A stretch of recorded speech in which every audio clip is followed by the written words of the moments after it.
There is a specific kind of silence that surrounds a man who has seen it all. Clint Eastwood has lived his life in the crosshairs of history, moving from the dusty backlots of 1950s westerns to the high-stakes director's chair of the modern era. At 94 years old, he is a living monument to the power of the image, a man whose squint and growl defined the anti-hero for half a century.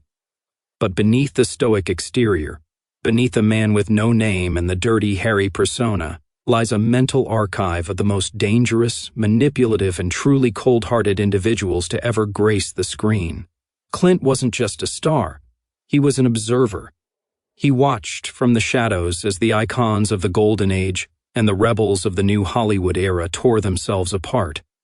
Now, in the twilight of his legendary journey, the secrets are finally being laid. Today, we look at the 25 actors whose real-life darkness rivaled any villain they ever played. The souls who left Clint Eastwood, a man not easily shaken, questioning the very nature of the industry he helped build. There is a specific kind of silence that surrounds a man who has seen it all. Clint Eastwood, celebrity count 1, has lived his life in the crosshairs of history, moving from the dusty backlots of 1950s westerns to the high-stakes director's chair of the modern era. At 94 years old, he is a living monument to the power of the image, a man whose squint and growl defined the anti-hero for half a century. But beneath the stoic exterior, beneath the man with no name and the dirty, hairy persona, lies a mental archive of the most dangerous, manipulative, and truly cold-hearted individuals to ever grace the screen. Clint wasn't just a star, he was an observer. He watched from the shadows as the icons of the Golden Age and the rebels of the new Hollywood era tore themselves and others apart into a monster, and he saw the cruelty that was often required to maintain a seat at the top. Now, in the twilight of his legendary journey, the secrets are finally being laid bare. Today, we look at the 25 actors whose real-life darkness rivaled any villain they ever played. The souls who left Clint Eastwood, a man not easily shaken, questioning the very nature of the industry he helped build. We begin with a man who was the literal face of the American dream, yet possessed a heart that was as hard as the desert floor. John Wayne's celebrity count 2. While the world saw the Duke as the ultimate hero, Clint Eastwood encountered a man who ruled the industry with a chilling, autocratic intolerance.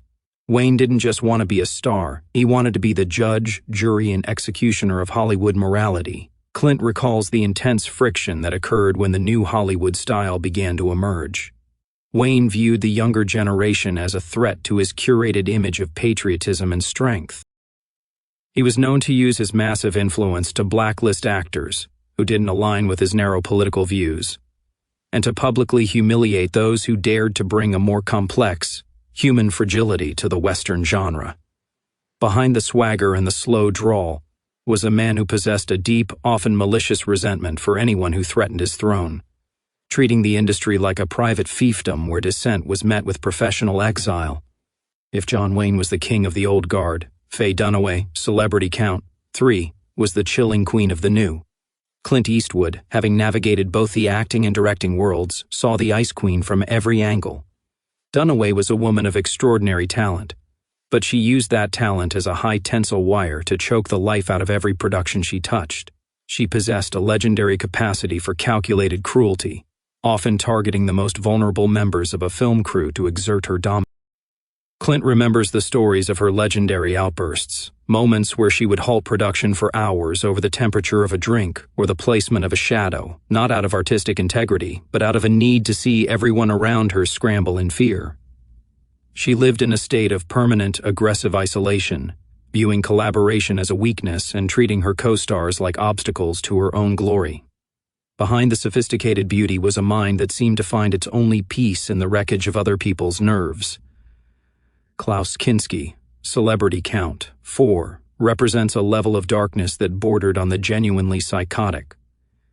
While Clint Eastwood maintained his composure through the wildest of shoots, even he found the stories of Kinski's behavior to be a terrifying departure from reality. Kinski wasn't just difficult, he was a human storm of violence and manipulation. He was known to physically assault his directors, famously engaging in a decade-long psychological war with Werner Herzog. But it was his treatment of co-stars that truly revealed the darkness within. He would use his physical intensity to intimidate and often actually harm fellow performers, believing that real pain made for better art. He possessed an ego so vast it had its own gravity, pulling everyone into a cycle of abuse and fear. He didn't play monsters, he was one, a man who had completely discarded human empathy in favor of a predatory, all-consuming narcissism that left a trail of trauma on every set he ever occupied. Burt Lancaster, Celebrity Count 5, was a man whose athletic grace and toothy smile masked a personality that could be chillingly ruthless. Clint Eastwood saw how Lancaster transitioned from the golden boy to a powerhouse producer who treated the industry like a chessboard. Lancaster was a man of immense intelligence, but he used that intelligence to manipulate and undermine anyone he perceived as a rival. He was known for a smiling cruelty. He could dismantle a co-star's confidence with a quiet, devastating critique delivered with a He demanded absolute loyalty and would turn on anyone who didn't show him what he considered proper deference. Behind the physical prowess was a man who possessed a cold, calculating drive for power, proving that the most charming actors could sometimes be the most dangerous architects of professional destruction. Charles Bronson, Celebrity Count 6, was the man of silence, but that silence was often filled with a deep, simmering resentment. Clint Eastwood, who shared the tough guy mantle with Bronson, saw the icy wall that Bronson built around himself. Bronson wasn't just private, he was frequently described as mean-spirited toward those he didn't respect, which was almost everyone in Hollywood. He carried the trauma of his impoverished youth like a weapon, using it as an excuse to be dismissive and often cruel to crew members and younger actors. To intentionally unsettle his CO stars by refusing to speak to them off-camera, creating an atmosphere of cold hostility that made the workday a grueling exercise in tension. Behind the weathered face and the trademark mustache was a man who seemed to loathe the very world that had made him rich, turning his fame into a fortress of bitter, unapproachable isolation. The name Joan Crawford, Celebrity Count 7, still evokes a specific kind of dread in the memories of those who survived her era. While Clint Eastwood was just entering the industry as her star was reaching its final, intense chapter, he heard the echoes of her mommy dearest reputation long before it became a public scandal. Crawford was a woman who had traded every ounce of her humanity for the image of the movie star. Her cruelty was systematic. She viewed younger actresses not as colleagues, but as parasites to be exterminated. She was known to use her power to ensure that rivals were given poor lighting, bad costumes, or were simply written out of projects entirely. She lived in a state of permanent, high-definition paranoia, treating her own children and her fellow actors as props in a life that was one long, terrifyingly controlled performance. Behind the glamour was a hollow, echoing need for control that resulted in a level of psychological abuse that left no one in her orbit unscathed. Frank Sinatra, Celebrity Count 8, was a man whose velvet voice could charm the world, but his wrath could destroy it. Clint Eastwood, who moved in the same high-stakes circles, saw the chairman of the board rule with the cold efficiency of a crime boss. Sinatra used fear as his primary tool of diplomacy. If he felt slighted, even by an imagined gesture, he didn't just argue, he sought to erase. He was known to use his connections to the underworld and the political elite to blacklist performers and intimidate anyone who stood in his path. He possessed a dark, brooding intensity that could flip from warmth to chilling menace in an instant. The old Blue Eyes charm was a man who possessed a capacity for cold, calculated malice that turned his inner circle into a minefield of anxiety and broken loyalties. The shadows grow longer as we turn to a man who truly believed he was born to rule. Yul Brynner, Celebrity Count 9. To the public, he was the exotic, commanding king of Siam, but Clint Eastwood saw an autocratic ruler who never allowed the curtain to fall. Brynner didn't just play royalty, he demanded a level of subservience from his fellow actors and crew that was chilling. He was known for maintaining a wall of impenetrable silence on set, speaking only to issue commands or critiques that were often designed to unsettle his co-stars. He had a way of looking through people, as if they were insignificant parts of the background, a psychological dismissal that could crush an aspiring actor's confidence in an instant. Clint remembers the stories of how Yule would demand absolute stillness from everyone in his presence, creating an atmosphere of stifling fear. He was a man who had become a prisoner of his own stern image, refusing to allow a single moment of human warmth to crack the polished surface of his persona. Then there was Bette Davis, celebrity count 10, a woman whose talent was matched only by her capacity for professional cruelty. While she is celebrated as a pioneer for women in film, Clint Eastwood saw how Bette Davis used her power as a blunt instrument to maintain her status. Her rivalries weren't just for the tabloids, they were systematic campaigns of professional sabotage. She was known to use her sharp wit to publicly humiliate TO stars, often waiting until the moments before the cameras rolled to deliver a stinging insult designed to ruin a performance. She possessed a warrior spirit that had curdled into a bitter intolerance for anyone she deemed a threat or simply less than perfect. Behind those famous eyes was a mind that viewed kindness as a weakness, leaving a trail of scorched earth in every dressing room she ever occupied, proving that even the most brilliant light can burn those who get too close. One of the most painful secrets Clint Eastwood carries involves a man the world remembers as a joyful athlete of the screen. Gene Kelly, celebrity count 11. To watch Gene Kelly was to watch the very definition of grace and happiness, but the reality of his rehearsals was a nightmare of psychological and physical endurance. Kelly was a relentless perfectionist who viewed his dancers not as people but as tools to be used until they broke. He was known to scream insults at his partners until they were in tears, only to demand they keep dancing on bloody feet for the sake of his vision. Clint recalls the stories of Kelly's cold, detached anger, a man who would not tolerate the slightest human error and who often used physical and mental intimidation to get exactly what he wanted. The joy we see in his films was often manufactured out of an atmosphere of genuine misery and exhaustion, a dark truth hidden behind a flawless athletic. Milton Berle, celebrity count 12, known as Uncle Milty, was the first true superstar of the television age, but backstage, he was a man whose ego was a destructive force. Clint Eastwood, entering the industry just as the old variety stars were transitioning to film, saw a man who felt he owned the medium itself. Berle was notorious for professional bullying, often stealing material from younger comics and using his influence to bury anyone who didn't show him the deference he felt he deserved. He would humiliate writers in front of the entire staff and sabotage his guest segments to ensure he remained the center of attention. He was a man who craved the love of the public but held nothing but contempt for the individuals who worked to make him look good. His uncle persona was a thin veil for a deeply insecure and frequently malicious showman who treated people like stepping stones. Laurence Olivier, celebrity count 13, was the titan of the stage, but behind the Lord Olivier title was a man of chilling professional ruthlessness. Olivier was a man who could not stand to be eclipsed, even by those he claimed to love. He was known to use his status to undermine any actor he felt was a rival, including the younger generation emerging in the 1970s. His coldness was legendary.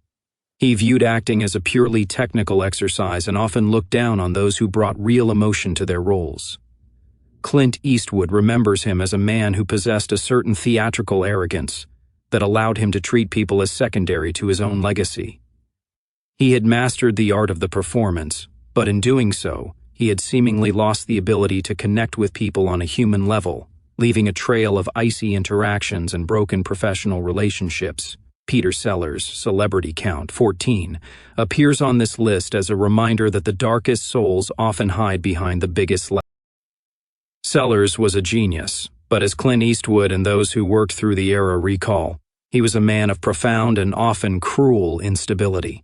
Sellers famously claimed he had no identity of his own, and he seemed to take his resentment for that void out on the world. He would go into sudden, violent rages over the smallest perceived slights, often targeting his co-stars and family. He was a man who could be charming one moment and a monster the next, using his immense wealth to insulate himself from the consequences of his erratic behavior. He treated his fellow actors like props in his own personal drama, showing a complete lack of regard for their feelings or their professional dignity. He was a man hollowed out by his own fame, leaving nothing behind but a collection of brilliant characters and a legacy of personal pain. Alain Delon, Celebrity Count 15, represents a different kind of darkness, one of sociopathic charm and underworld. While he was a titan of international cinema, his reputation for being genuinely chillingly mean was something Clint Eastwood heard often in the global film circles. Dylan was a man of immense beauty, but that beauty masked a personality that was often described as cold and calculating. He was known for his staggering arrogance and a total lack of remorse for the way he treated his romantic partners and professional rivals. He didn't just walk through life. He stalked through it, using his power to intimidate and control. He was a man who seemed to have no internal warmth, a star whose light was as cold as a dead moon, proving that the most beautiful faces can hide the most hollowed-out souls. Rex Harrison, Celebrity Count 16, is a name that still carries a chill in theatrical circles. Known as Sexy Rexy by the press, he was the quintessential English gentleman on screen, most famous as Professor Higgins. However, backstage, Harrison was a man of staggering arrogance and calculated cruelty. Clint Eastwood recalls the stories of Harrison's treatment of his staff. He would often refuse to speak to anyone he considered beneath him, and he had a way of using his sharp tongue to humiliate performers during rehearsals. He was notoriously cold, even in the face of others' suffering. When those around him faced tragedy, his reaction was often one of detached concern for his own schedule rather than empathy. He had become so convinced of his own brilliance that he viewed other people as mere set dressing in the play of his life. Even the voices of comfort had their hidden discord. Bing Crosby, Celebrity Count 17, was the father figure of America, a man whose smooth baritone seemed to calm the world. But Clint Eastwood, and later Crosby's own children, revealed a man who was cold, clinical, and often cruelly disciplinarian. Backstage, the mellow Bing was a man of ironclad control. He was known to be distant and demanding, showing little of the warmth he projected to his millions of fans. He treated his family like employees and his colleagues with a business-like detachment that felt like a betrayal to those who grew up on his image. He was a man who had mastered the art of the facade, proving that the most comforting voices can sometimes belong to the coldest hearts, hidden behind a mask of Christmas cheer. Mickey Rooney, Celebrity Count 18, was the ultimate child star who never truly learned how to exist in a world that stopped treating him like a prince. Clint Eastwood watched as Rooney navigated his later career with a chip on his shoulder the size of a mountain. He was notoriously abrasive, often shouting down directors and treating his fellow actors with a biting sarcasm that made collaboration impossible. He carried a deep resentment for the way the industry had changed, and he took that bitterness out on everyone he encountered. He was a man who had been told he was a legend since he was a child, and he used that status as a weapon to make everyone else feel inferior. He spent his final decades in a cycle of professional conflict, a man who had once had everything but ended up with a reputation for being one of the most difficult and vindictive people in Hollywood. Tallulah Bankhead, Celebrity Count 19, was a force of nature, but that nature was often destructive to those around her. A legend of the stage and screen, she was a woman whose wit was a lethal weapon. Clint Eastwood remembers her as a person who possessed a frightening lack of boundaries. She would use her fame to shock, offend, and manipulate everyone in her orbit.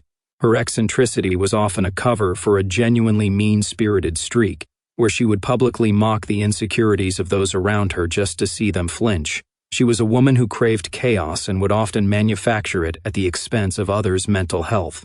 She was a brilliant performer, but her life was a performance of calculated outrageousness that left little room for genuine human kindness or professional respect. Errol Flynn, Celebrity Count 20, emerges as a figure of dual. To the world, he was the ultimate swashbuckler. But Clint Eastwood saw the wreckage Errol left behind.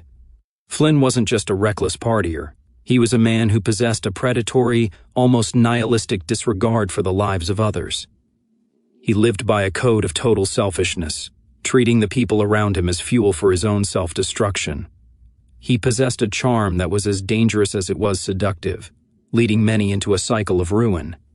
Dick remembers him as a man who had completely surrendered to his worst impulses, leaving a trail of broken hearts and ruined reputations in a life that was less of a romantic adventure and more of a dark journey into unchecked appetite and professional decay. William Shatner, Celebrity Count 21, represents a different kind of darkness, one of absolute, all-consuming ego. While Clint Eastwood moved through the industry with a quiet confidence, he watched as the cast of his contemporaries struggled under the weight of Shatner's need for. Shatner was notorious for stealing lines, demanding that the cameras always be focused on him, and treating his fellow actors as if they were invisible. This wasn't just professional ambition, it was a systematic erasure of the people around him. He created an atmosphere of deep resentment and isolation, choosing to be the center of a lonely universe rather than part of an ensemble. He remains a symbol of how the need for validation can turn a person into a black hole that sucks the joy out of everyone else's creative life. Shelley Winters' Celebrity Count 22 was an actress who used her method as a psychological weapon. While her talent was undeniable, her behavior on set was legendary for its draining, often abusive nature. Clint Eastwood recalls the stories of how Winters would use her process to disrupt productions, screaming at TO stars and making impossible demands in the name of her art. She wanted to be manipulative, playing colleagues against each other to create the tension she felt she needed for a scene, showing no regard for the actual human beings she was affecting. She was a woman who believed her talent gave her the right to be a professional nightmare, turning every project she worked on into a grueling marathon of her own ego. Clark Gable, Celebrity Count 23, was the king of Hollywood, but he ruled with a cold, often unforgiving hand. To the public, he was the ultimate man's man, but Clint Eastwood knew the reality of Gable's professional ruthlessness. Gable was known to be intensely competitive and could be cruelly dismissive of those he didn't consider useful to his career. He had a way of freezing people out, using his status to ensure that he was always the most important person in the room, regardless of who he had to step on to get there.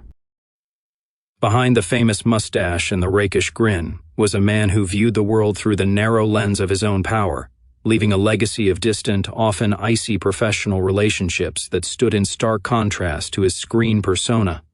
George Raft, Celebrity Count 24, brought the reality of the underworld to the silver screen, and Clint Eastwood recalls how Raft used those very connections to intimidate his colleagues. Raft wasn't just playing a tough guy, he was a man who surrounded himself with actual mobsters and used that association to exert a quiet, menacing control over his professional environment. He was known for being difficult to work with, often refusing to take direction and using his physical presence to unsettle those around him. He was a man who had become indistinguishable from the criminals he portrayed, bringing a genuine darkness onto the film sets that made everyone around him walk on eggshells, fearing the reach of his influence. Finally, we must speak of Jerry Lewis, Celebrity Count 25. Lewis was a pioneer of comedy, but he possessed a dark, erratic streak that made him one of the most difficult men in the history of the. He was known for sudden, inexplicable shifts from manic affection to cold, biting cruelty. He treated his assistants and CO stars with a level of dismissiveness that bordered on the sadistic, often making them wait for hours just to satisfy a whim. He used his fame as a license to be unmanageable, disrupting sets and alienating the very people who were trying to help him. Behind the goofy kid act was a man who felt the world owed him everything and who was willing to humiliate anyone to get his way, a man whose genius was matched only by his inability to find empathy for those around him. As Clint Eastwood looks back at these 25 names, he doesn't feel a need for justice. He feels a profound, quiet exhaustion. He realizes now that the darkness he saw wasn't a separate thing from the talent, but often the price of it.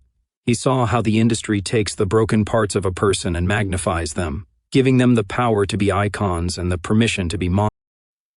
These 25 stars were the architects of our joy, but they were the casualties of their own brilliance. The true revelation of a life spent in the light is the understanding that the most beautiful performances are often the ones that cost the most to give. As the final lights fade on this era, we are left with the realization that the greatest thing a person can be is not a legend, but a kind human being. The credits have rolled, the studio is silent, and the show is finally over. Goodbye to the kings, the queens, and the ghosts. May they finally find the peace they could never find in the